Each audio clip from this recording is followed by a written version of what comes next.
When our mind is conditioned with a certain belief, it tries to, it ends up, not tries to, it ends up seeing only what it wants to see.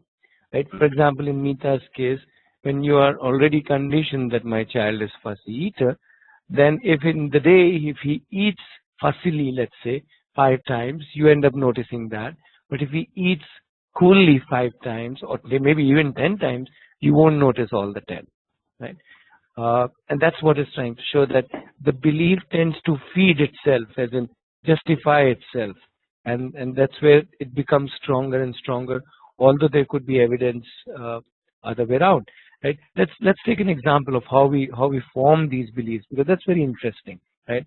I'll give you a simple example. Let's say we are a teacher in this classroom, and we turn around, we're doing something on the board, and turn around and we see Kirti shuffling in a chair, in a seat, right? So that's my first observation, right? When I turn around after some time again, I somehow see Kirti shuffling in a chair again, right? At that time. Now I start thinking, I think Kirti is not concentrating, she's not interested, right? That's what I start thinking. And because I start thinking that way, the next time I turn around, even though she's just moved slightly, I said, yeah, see, she's not concentrating. Now, because I'm thinking that Kirti is not concentrating and interested, I start thinking that she will not understand. And because she will not understand, she will not do well in exam or not learn much. And because of that, I go ahead and, let's say, change her seat or give her more homework or ask her to sit in the front row or something like that. Now, if you understand this whole thing, this is what is happening, right?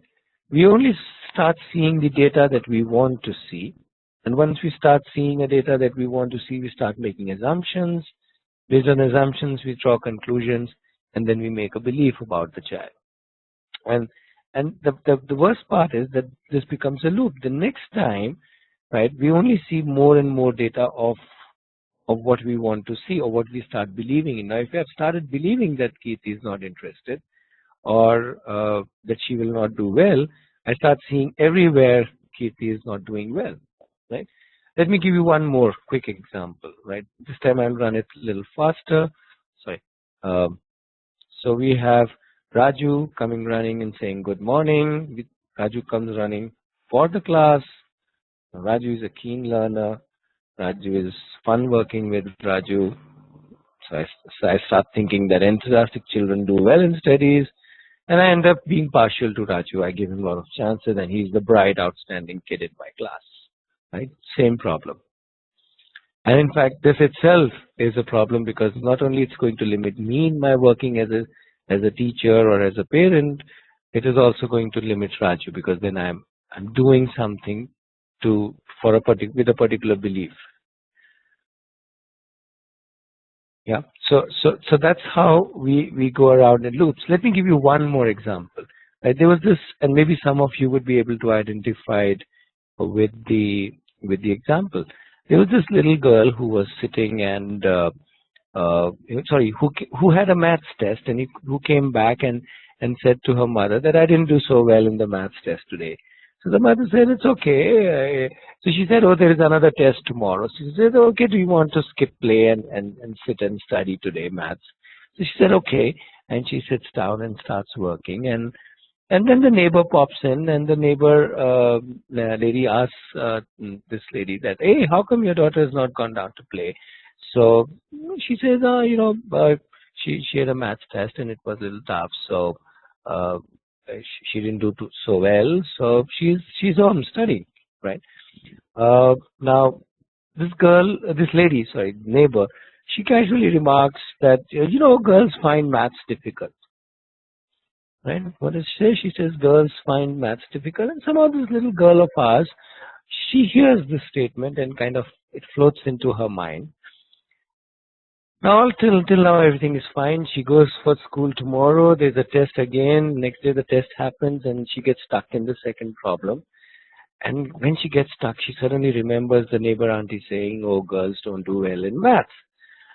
And with that, her thoughts all go negative, and she's not able to answer the rest of the questions so well. And obviously, second test also, is horrible. She comes back home. She says, "Mother, today's test was even worse than yesterday." Now mother is worried. Mother calls in father. Father comes and says in a very serious tone, "Maths is a serious subject, beta. We'll have to sit every day and work on it." By now she's saying, "God, where have I got myself in?" So her next test goes even worse because now she is fully believing that she can't do it. And when the next test goes bad, the teacher is worried now. She says, "What's going on? I need to send a note to your home." Her friends are making a little joke of her, Dumbo Dumbo or whatever. And she just now believes that she's just not good at maths. Maths is a tough subject and so on. And she grows up and she's now 30 years old and she firmly believes that maths is a tough subject. Yep, sad story. What do you think? There's a cute little story of Mullah Nasruddin, so I'll kind of end with that. So, he's lost his axe, right? So he's very, he thinks that the neighbor's son, has kind of taken or stolen his axe. So he calls his friend. He says, "Look at that boy, how he walks. See, he walks like a thief. See how he's looking at us. See, isn't that a look of a thief?" And so on, right? Uh, and you know, the friend says, "Okay." And then in the night, Mullah Nasruddin, when he's putting his bed together, he suddenly realized, oh, he had kept the axe below his own bed. The next day, he calls his friends and he says, "Look at that boy, how nicely he walks. What a smart kid he is. Awesome, man. He's too cool." Right? So what I'm saying is, if we have a particular belief, we are going to see everything in that way, and it's just going to add up.